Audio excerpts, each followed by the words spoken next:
कटे से आ रहे हो? कहाँ से आ रहा हूँ, कहाँ जाऊँगा, इसका हिसाब तुम्हें देना पड़ेगा क्या राजेश? अरे हमारा वो मतलब न था। आप ठहरे रजवाड़े के कुंवर साहब, आपकी जवाबदारी थोड़ी ना बढ़े। बारिश भी थम गई और रासलीला भी। आप ठहरे रजवाड़े के कुंवर साहब और आपके पिताजी इतने बड़े नेता, ऐसा कुछ काम ना कीजिए जिससे इज्जत मिट्टी में मिल जाए। हम आपके पिताजी के सेनापति है, फॉलोअर कहते हैं अंग्रेजी में, इसीलिए चेतावनी दे रहे। ना तुम्हारी चेतावनी की जरूरत है और ना ही तुम्हारी चिंता की। खुद पर ध्यान दो, आगे जाओगे। रही बात पापा से बात करने की तो मैं खुद कर लूंगा डायरेक्ट। ओके, कौन दुर्गा, लेट्स गो।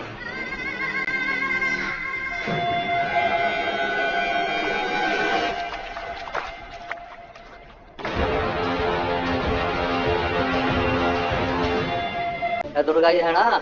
दुर्गा और कुंवर साहब छुप छुप कर मिलने वाले, तोता मैना हो रहे तो नुक्कड़ पे शाम के चाय के साथ उन्हीं के चर्चे। बस के आगे एक भी शब्द कहा तो यही रपट रख देंगे थड़े। दुर्गा एपिसोड में हमें काफी एक्साइटिंग ट्रैक देखने को मिल रहा है। जी हाँ दोस्तों, कहानी में हमें देखने को मिला ही है कि किस तरीके से पानी बाई जो है इस हवेली पर राज करती है। जब तक बापू साथ है इस घर में, तब भी उनका ऑलरेडी काफी ज्यादा हुक्म चलता था, यानी कि पानी बाई का काफी हुक्म चलता था, उनकी बातें सब लोग मानते थे। लेकिन अब जब बापू सा की मौत हो चुकी है, तब तो भाई उनका पूरा का पूरा राज इस घर पे हो गया है, उनका पूरा कब्जा इस घर पे हो गया है। सावित्री जी जिंदा है, यानी कि बापू सा की पत्नी जी जो है वो अभी भी जिंदा है, वो असली महारानी है। लेकिन उनका इस घर में उतना नहीं चलता, उनका इस हवेली में उतना नहीं चलता जितना पानी बाई का चलता है। यहाँ पर सब लोग पानी बाई के हुक्म को मानते हैं, उनकी बातों को सुनते हैं और जो वो कहते हैं वो पत्थर की लकीर बन जाती है। और इस बात से सावित्री जी जो है बेहद गुस्से में रहती है, नाराज रहती है, क्योंकि हर समय पानी बाई नौकरों के सामने सावित्री जी का इंसल्ट करती है और ये बात उन्हें बिल्कुल भी रास नहीं आती। इस वजह से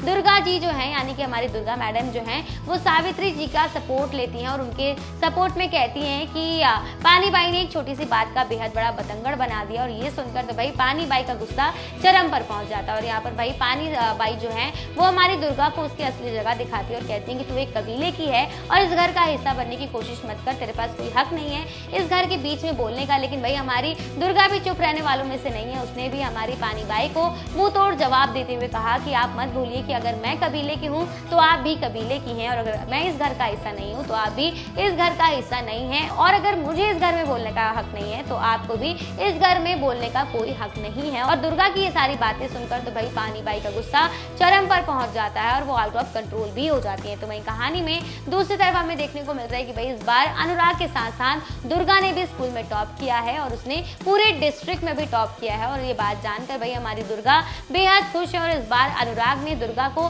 एक सरप्राइज देने की प्लानिंग कर ली है, जहां पर हम देखेंगे कि पहले तो वो दुर्गा को कहता है कि वो रिजल्ट के बारे में भूल गया था, जिसकी वजह से यहाँ पर दुर्गा अनुराग से गुस्सा हो जाती है, मुंह फुला लेती है। और एंड मोमेंट पर यहाँ पर अनुराग ने दुर्गा को सरप्राइज दे दिया है दुर्गा के पास आकर। और भाई दुर्गा की खुशी तो देखने लायक होती है, उसकी मुस्कान, इतनी बड़ी सी स्माइल आ जाती है उसके चेहरे पर कि वो देखकर हमें भी काफी अच्छा लगता है। और आने वाले एपिसोड में हमें देखने को मिलेगा कि भाई धीरे धीरे कर इनकी दोस्ती जो है वो प्यार में तब्दील हो जाएगी। लेकिन अब इन दोनों के प्यार के बीच में कौन सी नई चुनौतियां आने वाली हैं, ये देखना बेहद इंटरेस्टिंग होगा।